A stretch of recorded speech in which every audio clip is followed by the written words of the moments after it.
So I am glad to introduce the resident reflection by Dr. Shazil Mahmood. So Shaz.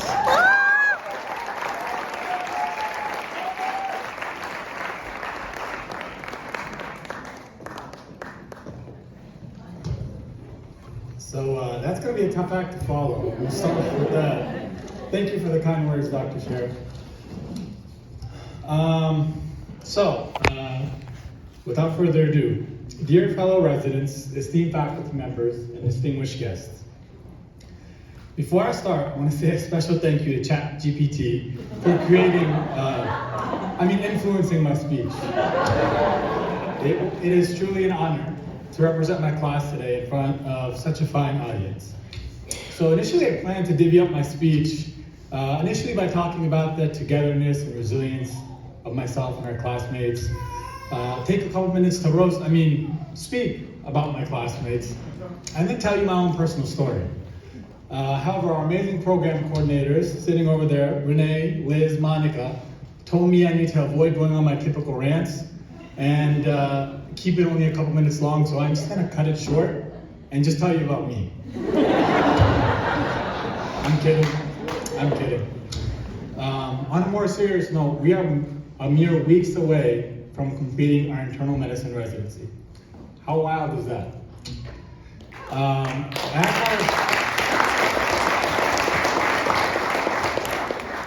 As I reflect on our 3-year journey, a great football coach from the Ohio State University puts it best.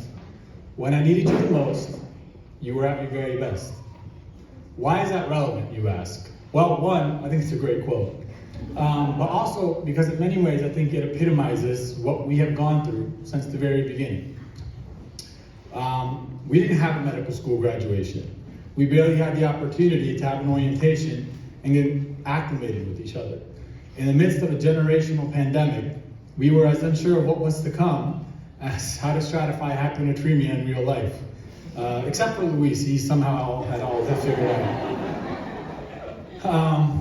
Yet, we came in full of optimism, and we came in full of fear. From those ESIM lectures where we started creating bonds and friendships and realized LEG's affinity for volleyball, to David's boat where we realized I couldn't swim and I needed a floaty, to Courtney's pool parties where my classmates from all different walks of life created shared experiences that we will never forget. And that summer gave us an opportunity to create a family and support system as we marred the path ahead. And boy, did we need it. As if internal medicine residency was not hard enough, in came the waves of the pandemic that we could not have imagined. From the frenzy, the turmoil, the losses, the deaths, the difficult families, the emotional and mental onslaught that seemed to only increase in depth and lack any brevity. Whether it became a classmate's shoulder to cry on after a challenging 24-hour ICU call shift, and attending, showing us what incredible resilience looks like in the face of adversity, or program leadership, working behind the scenes to lay the groundwork for us to be supported and heard through these incredible times. Or families, showing unwavering love, compassion, and comfort from the farthest of distances. All we really had to rely on were the people that fortunately today are now in this room. When I needed you the most, you were at your very best. From ourselves, our peers, our leaders, our families, and our patients, we experienced the deepest feelings of vulnerability, fear, and determination. We've been tested in ways we never thought possible, facing the long hours, an extremely diverse population with the most complex clinical cases, and tremendous pressure to not only learn, but be the best that we could be. We struggled to find balance between our personal and professional lives, often sacrificing in the service of our patients. We held hands, wept, healed, comforted, and rejoiced, even in the smallest of victories.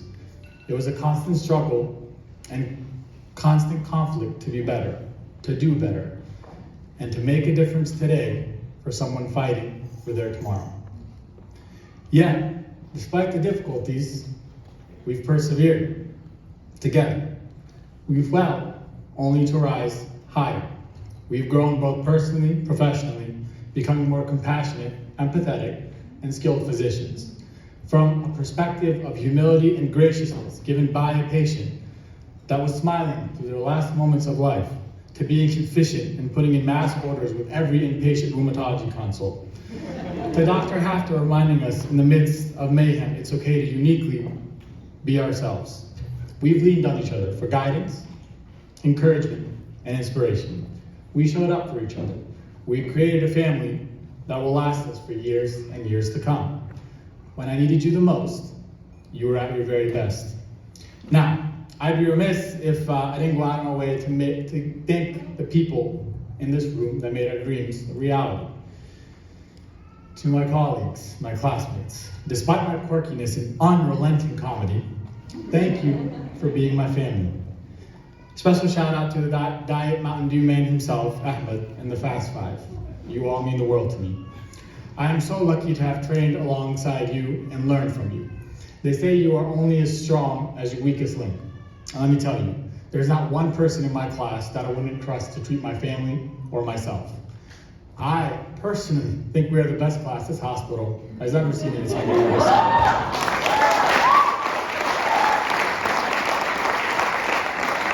And if you don't believe me, just watch the amazing feats that are to come from this incredible group.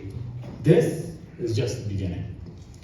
To my attendings, teachers, mentors, thank you for inspiring us and molding us into the clinicians we are today. From those grueling clinic days where the depth of care is equivalent to an inpatient hospital admission, to those critical situations where the lines between life and death seem to blur. You guided us and pushed us to maximize our abilities and opportunities. Dr. Scher, Dr. Baker, program leadership, our chiefs, we would not be here without your clinical acumen, support, and compassion. Dr. Abreu, thank you for being a leader and someone I look up to. I will never forget how you were there for me through some of the darkest moments. And as I'm sure I can say for a lot of others in this room. I also want to give a special shout out to my clinic preceptor and clinic mom, Dr. Nair.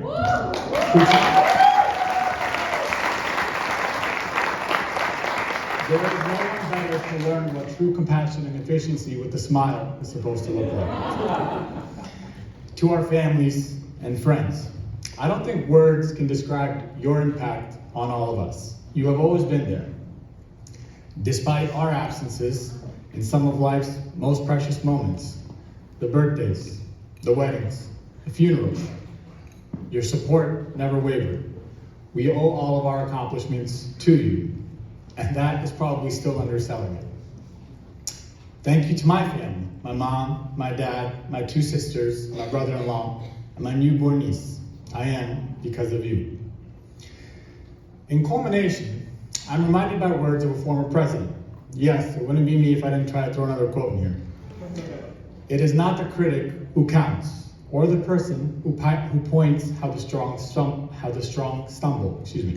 The credit belongs to the persons in the actual arena, whose face is marred by dust and sweat and blood, who strives valiantly, who errs yet strives to overcome, who knows the great devotions, who spends themselves in a worthy cause, who at best knows in the end the triumph of high achievement, and who at worst fails while doing so greatly, so that their place shall never be with those cold and timid souls who neither know victory nor defeat. And so, my fellow residents, teachers, mentors, family, and friends, as we celebrate this milestone together, I urge you to take a moment to savor this accomplishment, to bask in the glory of your achievements, and to celebrate the journey that has brought us to this point. From the beginning, for now, and forever. When I needed you the most, you were at your very best. Congratulations, class of 2023. Just as the greatest basketball player in the history of the world says, let's continue to #strive for greatness.